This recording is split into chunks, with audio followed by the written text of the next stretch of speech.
Hello everyone, welcome to my YouTube channel simplified anatomy. आज के इस लेक्चर में हम ब्रेकियल प्लेक्सिस ये टॉपिक कवर करने वाले along with its applied anatomy. Okay, so stay tune.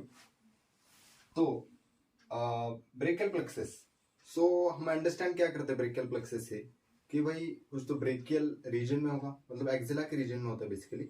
And plexus, plexus क्या है? नेटवर्क ऑफ नर्व्स को अपन प्लेक्सिस बोलते हैं। ठीक है, सो अपन अंडरस्टैंड करते हैं कि ये ब्रेकियल प्लेक्सिस कैसे होता है। ठीक है, तो ब्रेकियल प्लेक्सिस बेसिकली 5 पार्ट से बनता है।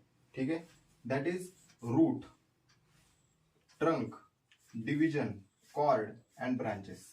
ठीक है, सो RTDCB इस ये डिफरेंट पार्ट्स है बेसिकली ब्रेकियल प्लेक्सिस। ठीक है, तो अपन अब उसको डिस्कस करते हैं। ठीक है, सो ब्रेकियल प्लेक्सिस जो है ये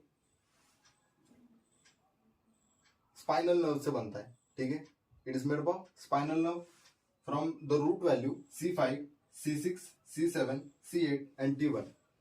बट ये कंपल्सरी नहीं है कि इन्हीं 5 ब्रांचेस से बनना चाहिए। ठीक है, क्योंकि कुछ कंडीशंस है like the pre fixed brachial plexus and post fixed brachial plexus. ठीक है, ये 2 कंडीशंस हो सकती है जिनमें shifting of the root value होती है। ठीक है, अब देखो for example pre fixed brachial plexus जो होता है ना, उसमें क्या होता है कि C4 भी इन्वॉल्व है वहां पे। ठीक है, भले वो स्मॉल है पर मेन रोल जो C5 कर रहा है यहाँ पे वो C4 करता है in the pre fixed brachial plexus. ठीक है, एंड वहां पे T2 रूट वैल्यू जो है वो नहीं होती in the pre fixed brachial plexus. ठीक है, but in the post fixed brachial plexus जो है, ठीक है, पोस्ट फिक्स्ड ब्रेकियल प्लेक्सिस में T2 प्रेजेंट होता है। ठीक है, सो T2 से भी रूट वैल्यू कंट्रीब्यूट होती है और वहां पे T4 एब्सेंट होता है इन पोस्ट फिक्स्ड ब्रेकियल प्लेक्सिस। समझ में आया? Pre fixed and post fixed. ठीक है, मतलब ऊपर shifting pre fixed, post fixed नीचे शिफ्टिंग हो रूट वैल्यूज का। सिंपल। ओके, तो अपन अंडरस्टैंड करते हैं एक एक चीज। ठीक है, और रूट कौन से है? C5 C6 जो है ये दोनों रूट मिलके अपर ट्रंक बनाते हैं। ठीक है, C7 अलोन होता है। ठीक है, और वो मिडल ट्रंक बनाता है। एंड C8 एंड T1 जो है, ठीक है, वो मिलके लोअर ट्रंक बनाते हैं। ठीक है, कोई डाउट? और यहाँ पे हमें कुछ नर्व्स दिख रहे हैं, है ना? तो C5 रूट जो है, इस C5 ब्रांच से ही 2 नर्व्स का ओरिजिनेशन हो रहा है। That is the dorsal scapular nerve and ये है लॉन्ग थोरैसिक नर्व। ठीक है, dorsal scapular nerve and long thoracic nerve. ठीक है, एंड अपर ट्रंक जो है, ठीक है, अपर ट्रंक से भी 2 नर्व निकल रही है। ठीक है, सो यहाँ पे है, यहाँ पे जो नर्व है अपर ट्रंक से जो नर्व निकल रही है that is the suprascapular nerve. ठीक है, suprascapular nerve. Okay, and ये जो है यहां से नीचे से निकलने वाली that is the nerve to subclavius. ठीक है, सबक्लेवियस मसल जो होता है क्लाविकल के नीचे, उसको सप्लाई करती है। ठीक है, ओके, सो ये 4 ब्रांचेस समझ में आ गए। ओके, अभी अपर ट्रंक जो है, हर एक ट्रंक, ठीक है, 2 डिविजन देता है। That is the ventral and dorsal division. ठीक है, तो हम यहाँ पे देख सकते हैं अपर ट्रंक ने ventral division, dorsal division, middle trunk ventral division, dorsal division, lower trunk का वेंट्रल डिवीजन, डॉर्सल डिवीजन। ठीक है, तो ये डिवीजन जो है, ठीक है, डिविजन आके जाके क्या बनाते हैं? कॉर्ड्स। ठीक है, रूट्स ने ट्रंक बनाए, ट्रंक ने डिविजन्स बनाए and divisions make the cords. तो हमारे पास 3 कॉर्ड्स है। ठीक है, जो अपर ट्रंक का वेंट्रल कॉर्ड है, ठीक है, वेंट्रल डिवीजन है, एंड मिडल ट्रंक का वेंट्रल डिवीजन है, ये दोनों मिलके लैटरल कॉर्ड बनाते हैं। क्या बनाते हैं? Lateral cord. ठीक है, अब देखो upper trunk, middle trunk as well as the lower trunk जो है, इन तीनों के भी डॉर्सल डिविजन्स, ठीक है, तीनों की भी डॉर्सल डिविजन्स क्या बना रहे हैं, तो ये बनाते हैं पोस्टीरियर कॉर्ड, ठीक है, they make the posterior cord and lateral division, ठीक है, लैटरल डिवीजन का वेंट्रल, लैटरल ट्रंक का वेंट्रल डिवीजन, ठीक है, क्या बनाता है, मीडियल कॉर्ड। बट ये रिलेशंस किसके बेसिस पे दिए गए, ठीक है, ये पोस्टीरियर है, लैटरल है, मीडियल है, हम मतलब कैसे हम किसको रेफरेंस मान के बेसिकली दिए, तो बेसिकली ये यहाँ पे एक्सिलरी आर्टरी होती है, ठीक है, तो एक्सिलरी आर्टरी के बेसिस पे इसको नाम दिया है, ठीक है, मतलब ये कॉर्ड एक्सिलरी आर्टरी जो है, एक्सिलरी आर्टरी इसके लैटरल साइड पे थी, इसलिए लैटरल कॉर्ड बोलो। अब ये देखो, ये इसके पीछे है, एक्सिलरी आर्टरी के पीछे ये पोस्टीरियर कॉर्ड, इसलिए इसको पोस्टीरियर कॉर्ड, और ये मीडियल ही है तो इसको मीडियल कॉर्ड बोला है, ठीक है, अंडरस्टूड, ठीक। तो अपन ने कॉर्ड्स अंडरस्टैंड की। अब मेन ब्रांचेस, ठीक है, वो भी बहुत सिंपल है, ठीक है। अब हमारे पास न्यूमोनिक है, ठीक है, हर एक ब्रांच के लिए, तो लैटरल कॉर्ड जो है इसका लिए हमारे पास न्यूमोनिक है LML, सिंपल LML, ओके। तो इसके क्या ब्रांचेस है देखते हैं, ठीक है।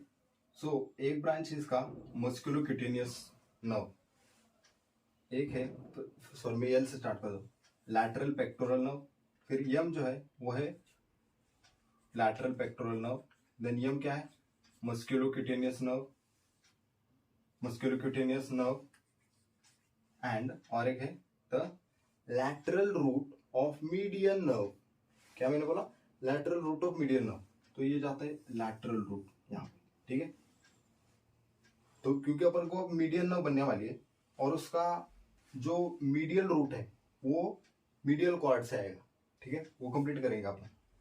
तो ये तीन ब्रांचेस समझ में आपको, LML, okay, lateral pectoral nerve, musculocutaneous nerve and lateral root of median nerve, posterior cord. इसके लिए न्यूमोनिक है अल्नार, ओके, अल्नार, न्यूमोनिक ध्यान में रखना, अल्नार। सो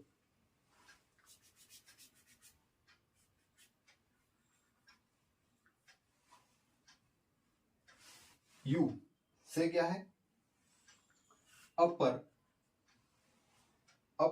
सबस्कैपुलर नर्व, यल से lower subscapular nerve, upper subscapular nerve, lower subscapular nerve, okay. Then an nerve to latissimus dorsi, nerve to latissimus dorsi, A से axillary nerve, okay, and R से है radial nerve, axillary nerve and this is the radial nerve, got it, simple।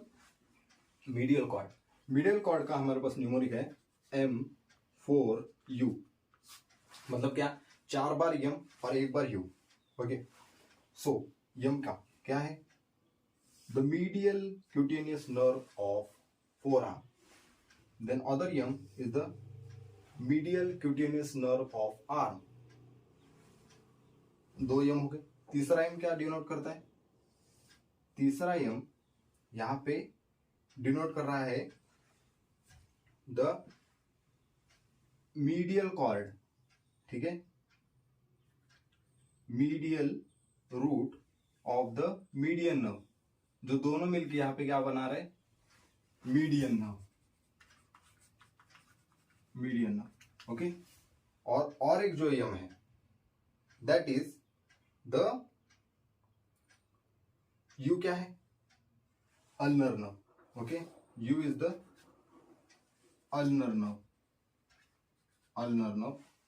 सो पहला M क्या है, that is the medial cutaneous nerve of forearm, second yum is the medial cutaneous nerve of the arm, ठीक है, and the third yum जो है, ठीक है, third यम क्या है, the medial pectoral nerve, क्या है, medial pectoral nerve, and fourth M क्या था, medial root of median nerve, and you है ulnar nerve, okay।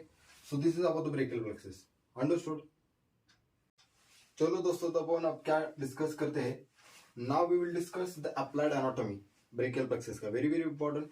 3 applied anatomy में डिस्कस करूंगा, ठीक है, ब्रेकियल प्लेक्सस का, ध्यान देकर सुनना, ठीक है। उसका इसमें पहला है अर्ब्स पैरालिसिस। अर्ब्स पैरालिसिस, अर्ब्स पैरालिसिस क्यों होता है? अर्ब्स पैरालिसिस होता है क्योंकि टू द इंजुरी जब होता है टू अर्ब्स पॉइंट, ठीक है, अर्ब्स पॉइंट पे। अभी अर्ब्स पॉइंट कहाँ पे यार, दिखाता हूँ, देखो जो मैंने अभी जस्ट आपको C5 रूट दिखाया था, C5, C6, C7, C8, T1, ठीक है, C6, ठीक है, इन दोनों भी रूट ने मिलके क्या बनाया था? अपर ट्रंक बनाया था। अपर ट्रंक से 2 नर्व्स निकली थी, है ना, डॉर्सल स्कैपुलर नर्व और nerve to subclavius. C5 root जो है इसमें से 2 ब्रांचेस निकली थी,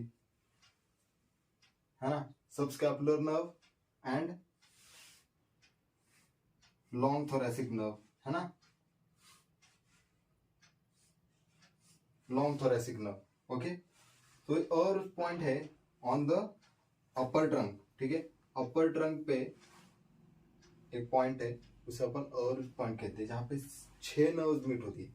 कैसे 6 नर्व्स? देखो 1 2, ठीक है, 3 4, इससे कनेक्शन है ना इसका, 1 2 3 4 और 5 और 6। तो ये 6 नर्व्स यहाँ पे मीट हो रही है, तो दिस इज द अर्ब्स पॉइंट, ठीक है। यहाँ पे अगर कोई इंजरी हुआ, ठीक है, अब ये इंजरी क्यों हो सकता है ना, कॉज इंपॉर्टेंट है। सो इस इंजरी के लिए कॉज क्या है? इधर birth injury at the time of birth, ठीक है, अगर हैंड अगर पुल हुआ बहुत स्ट्रांगली तो फिर इंजरी हो सकता है, या फिर एनेस्थीशियल इंजेक्शंस की वजह से हो सकता है, या फिर फॉल ऑन द शोल्डर, ठीक है। ये 3 कॉजेस है फॉर द अर्ब पैरालिसिस, ठीक है। तो यहाँ पे कौन से मसल्स पैरालाइज हो रहे हैं वो भी बहुत इंपॉर्टेंट है। सो द मसल्स पैरालाइज्ड, ठीक है। तो कौन से मसल्स पैरालाइज होते हैं? Muscles paralysed are deltoid, biceps brachii, brachialis, brachioradialis, ठीक है। ये 3 मसल्स पैरालाइज होते हैं, ठीक है। एज ऑल्सो पार्शियली पैरालाइज होते हैं कुछ मसल्स। 3 मसल्स है ऐसे, सुप्रास्पाइनेटस, इंफ्रास्पाइनेटस एंड सुपाइनेटर, ठीक है, क्लियर है। तो मसल्स कौन से पैरालाइज हुए इस इंजरी में? डेल्टॉइड, बाइसेप ब्रेकाई, ठीक है, bicep brachii, brachialis and brachioradialis, ठीक है। तो ये मसल्स क्या हुए? इंजोर हुए, okay. And partial injure supraspinatus, infraspinatus, supinate, okay. अब थर्ड अपन देखते हैं कि what is the deformity caused. Deformity क्या हुई?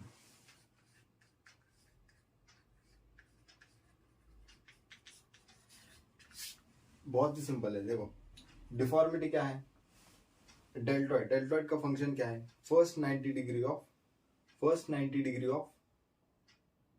एबडक्शन, ठीक है, फर्स्ट 90 डिग्री ऑफ एबडक्शन। तो ये काम कर रहा है क्या? नहीं। तो आर्म क्या होगा? हमारा आर्म ऐसे हैंगिंग होगा ऑन द साइड, ठीक है, आर्म ऐसे हैंगिंग होगा साइड पे। बाइसेप्स क्या करता है? बाइसेप फ्लेक्शन करता है, तो क्या ये पैरालाइज हो चुका है ना, तो क्या फ्लेक्शन कर पाएंगे? नहीं। तो हैंगिंग एक्सटेंडेड हैंड होगा, ठीक है, एक्सटेंडेड हैंड। फिर सुपाइनेटर भी काम नहीं कर रहा। सो ये क्या है? सुपाइनेशन। ये क्या है? This is supination, this is pronation. So supinator तो काम नहीं कर रहा है ना, तो क्या हो जाएगा? Pronation, okay, hanging hand, pronation and medially rotated होगा हैंड, मीडियली अंदर के साइड पे। क्यों? क्योंकि लैटरल रोटेशन है, this is the lateral rotation. Lateral rotation काम किसका है? इंफ्रास्पाइनेटस। इंफ्रास्पाइनेटस क्या हुआ है? पैरालाइज। तो medially rotated hand, pronated hand, okay, and it is abducted and extended. So this, ये जो डिफॉर्मिटी आई that is the policeman tip hand deformity. ठीक है, इसे अपन पोलिसमैन स्टिप हैंड डिफॉर्मिटी बोलते हैं, या फिर वेटर्स स्टिप हैंड, या फिर पोर्टर स्टिप हैंड. ठीक है, कुछ भी बोल सकते हो. ठीक है, that is the deformity. And fourth is the disability.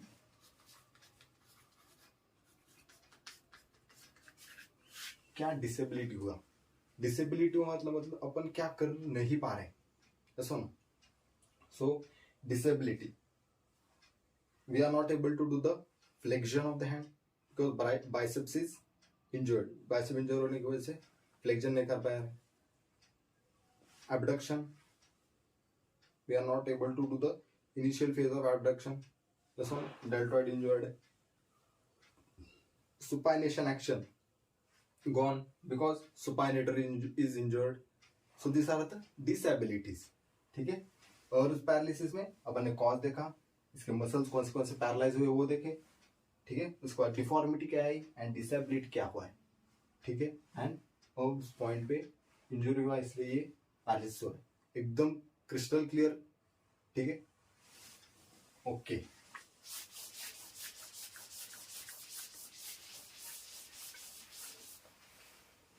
अब अपन डिस्कस करते हैं क्लम्पकेज पैरालिसिस, जो सेकंड है. ठीक है, क्या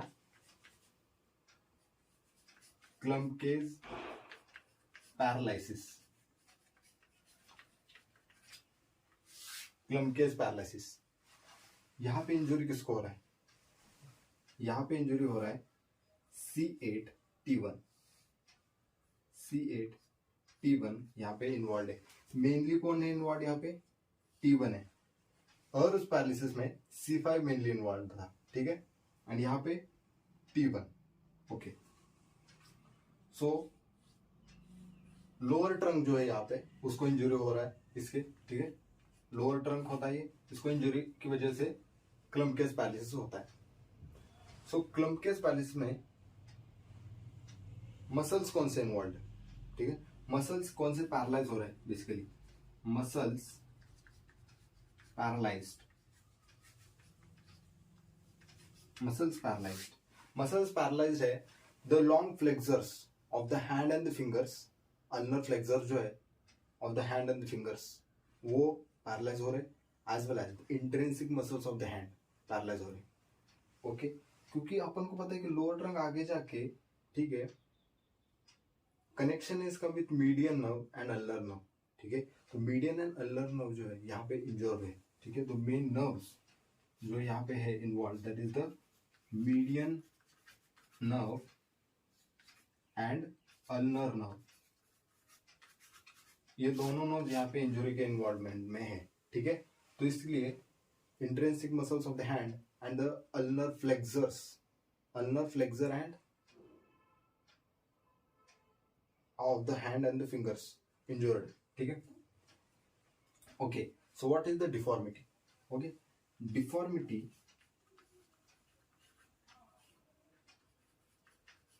यहाँ पे है the complete claw hand. ठीक है, complete claw hand.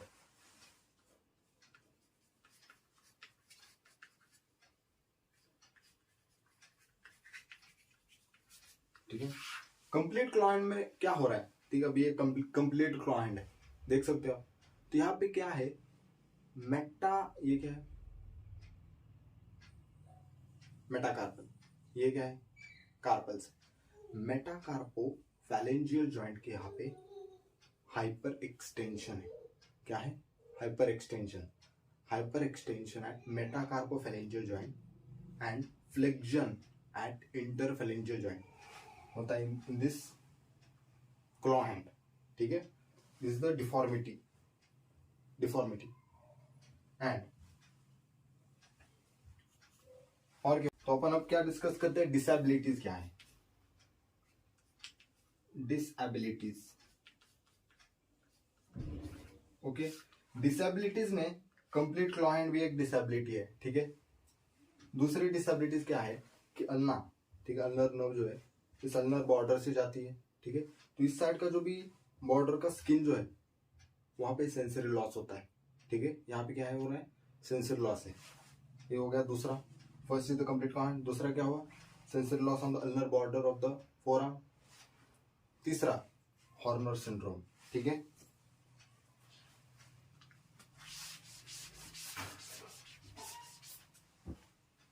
Third one is the Horner syndrome.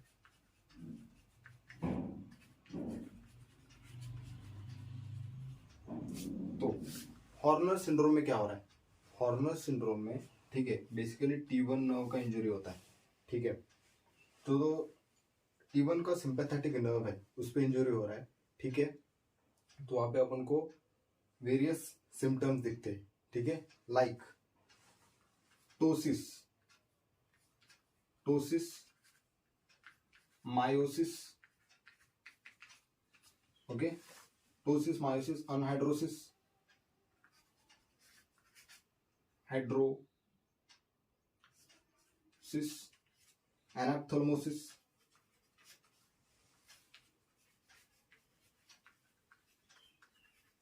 ठीक है, एंड स्पाइनल रिफ्लेक्स का भी लॉस होता है, ठीक है। तो ये क्या है, हॉर्नर सिंड्रोम में ये सिम्टम दिखते हैं। व्हाट इज टोसिस, टोसिस मतलब क्या, ड्रूपिंग ऑफ द आईलिड्स, ठीक है, ड्रूप, आईलिड जो होता है वो ड्रूप करते हैं नीचे की तरफ। मायोसिस में क्या होता है कि जो प्यूपिल है वो कॉन्स्ट्रिक्ट होता है, ठीक है, छोटा बन जाता है उस साइज में। अनहाइड्रोसिस में क्या है कि फेस पे जो भी स्वेट ग्लैंड्स होते हैं ना वो काम नहीं करते, सो स्वेट लॉस होता है ऑन द फेस, स्वेट नहीं आता। एनाप्थेलमोसिस में क्या होता है कि जो हमारे आई बॉल्स होते हैं ना वो आई सॉकेट के डीप चले जाते हैं, द एनाप्थेलमोसिस। और फिफ्थ मैंने क्या बताया सिम्टम, स्पाइनल रिफ्लेक्स का लॉस हो रहा है, ठीक है। तो ये थर्ड डिसेबिलिटी हुआ, हॉर्नर सिंड्रोम। और दो डिसेबिलिटीज है, ठीक है।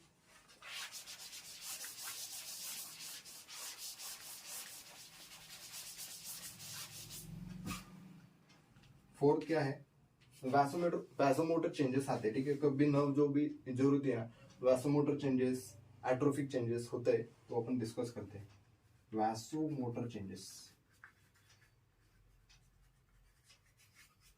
ठीक है।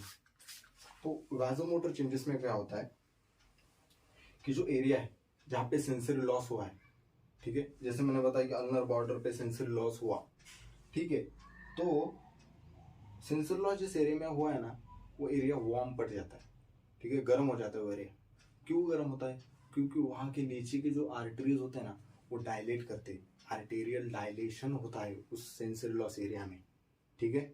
तो इसकी वजह से वो क्या हो जाता है, वहां पे डायलेशन होने की वजह से वार्म अप पड़ जाता है वो एरिया, और उस एरिया में स्वेट लॉस भी हो जाता है, ठीक है। वो ये हो गया वासोमोटर चेंजेस। एंड फिफ्थ है एट्रोफिक चेंजेस।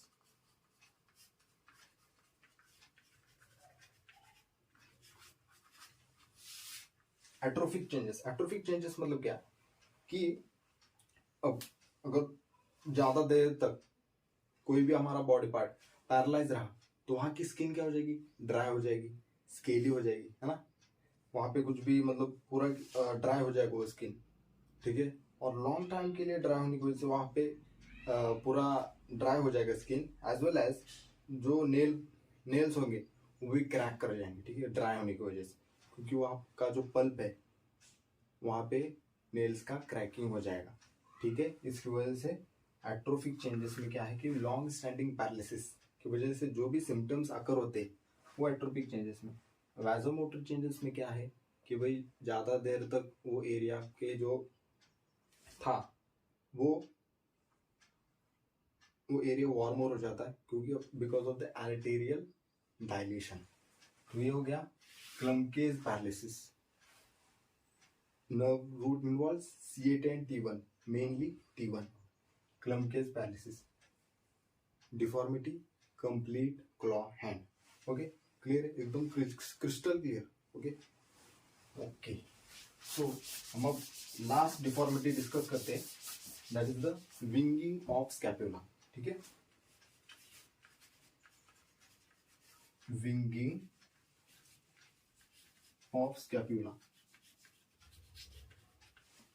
सो सिंपल है, सबसे सिंपल है, थोड़ा टॉपिक। विंगिंग ऑफ स्कैपुला, पर इंजरी कहां पे हुई, है ना, वो सबसे इंपॉर्टेंट है. So the injury is to the long thoracic nerve, injury to the long thoracic nerve.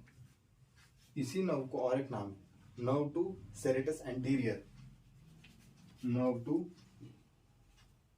Serratus anterior, या फिर इस नर्व को और एक नाम है nerve of Bell, nerve of Bell. ठीक है, बहुत सारे नाम है. ठीक है, तो इस नर्व को अगर इंजरी हुआ that is called as winging of scapula. तो होता है. अब देखो बहुत सिंपल बता दो. फॉर एग्जाम्पल, ओके,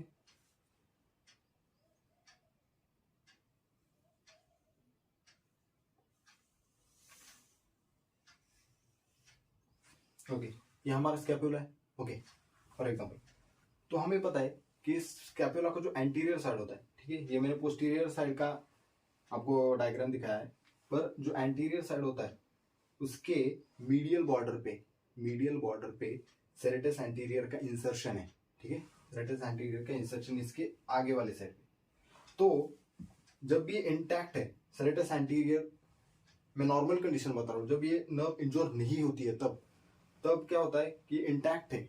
ठीक है, और उसको एक टेंट पता है आपको. ठीक है, टेंट के वायर्स की तरह सेरेटस एंटीरियर ने इस स्कैपुला को, मीडियल बॉर्डर को होल्ड करके रखा है. ठीक है, विंगिंग ऑफ स्कैपुला में क्या है symptom, there is the excess prominence of the medial border of serratus of the scapula. तो मीडियल बॉर्डर का प्रोमिनेंस हो जाता है, मतलब ऊपर आ जाता है.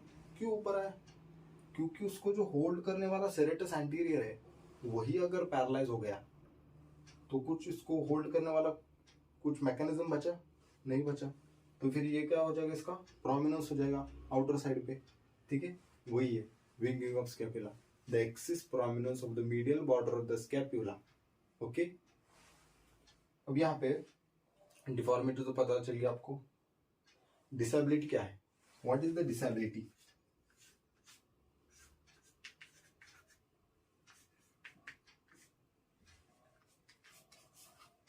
डिसेबिलिटी है कि loss of pushing and punching action. ठीक है, पुशिंग एंड पंचिंग एक्शन वो आदमी, that person will not be able to do. Okay, pushing and punching action. और जब वो अटेम्प्ट करेगा पुश करने को, उसका क्या हो जाएगा, विंगिंग ऑफ स्कैपुला. ठीक है, क्योंकि it is not intact with the serratus anterior. Serratus anterior paralyse हो चुका है तो उसको होल्ड करके नहीं रखेगा मीडियल बॉर्डर को, सो उसका प्रोमिनेंस हो जाएगा, विंग ऑफ स्कैपुला हो जाएगा ड्यूरिंग द पुशिंग एक्शन. ठीक है, मैंने डिफॉर्मिटी क्या हुआ बताया. डिसेबिलिटी, किसको इंजरी हुआ है, there is a long thoracic nerve. Long thoracic nerve आपको याद होगा.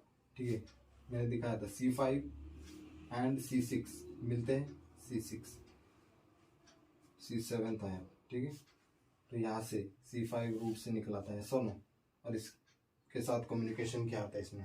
ठीक है, तो root value C5 C6 C7 injured.